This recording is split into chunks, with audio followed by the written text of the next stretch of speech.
నాతోటి విద్యార్థులకు ముందుగా గణతంత్ర దినోత్సవ శుభాకాంక్షలు. భారతదేశ చరిత్రలో జనవరి 26, 1950 భారతీయుల గుర్తు పెట్టుకోవాల్సిన అతి ముఖ్యమైన రోజు. 200 సంవత్సరాల పాటు బ్రిటిష్ వారి పరిపాలన నగ్గిన మన దేశానికి ఎందరో మహానుభావులు కష్టానికి ఫలితంగా ఆగస్టు 1945 సంవత్సరమున మన దేశానికి స్వాతంత్రము వచ్చింది. అప్పటి వరకు మన దేశ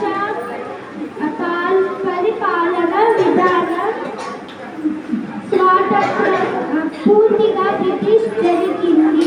వారిని మన దేశం నుండి వెలగొట్టిన తరువాత మన దేశాన్ని మనమే పాలించుకోవడానికి ఒక రాజ్యాన్ని తయారు చేసుకోవాల్సి వచ్చింది. అలా 1950వ సంవత్సరం జనవరి 26వ రాజ్యాంగాన్ని నిర్మించబడి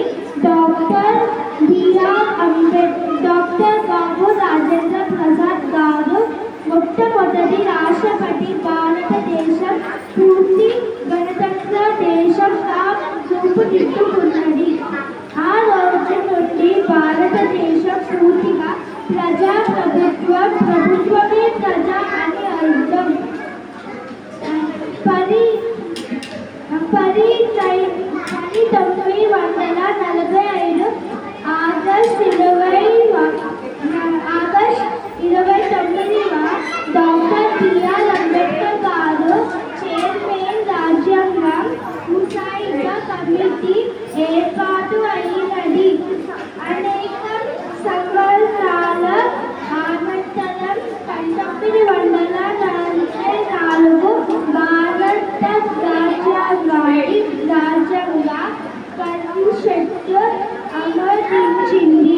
2 సంవత్సరాల 11 నెలల 18 రోజుల్లో కలపూర్లో పూర్తి చేసిన భారత రాజ్యాంగ ప్రపంచంలోని అతిపెద్ద లిఖిత రాజ్యాంగంగా గుర్తింపు పొందినది. ప్రజల చేతి, ప్రజల కొరకు, ప్రజల అనుకున్న ప్రభుత్వ విధానమే ప్రజాస్వామ్యం అని అబ్రహం లింకన్ గారు అన్నారు. మన స్వాతంత్ర సమరయోధులు ఎంతో కష్టపడి మన భవిష్యత్తు మంచిగా ఉండాలని పోరాడి స్వాతంత్రాన్ని తెచ్చిపెట్టారు.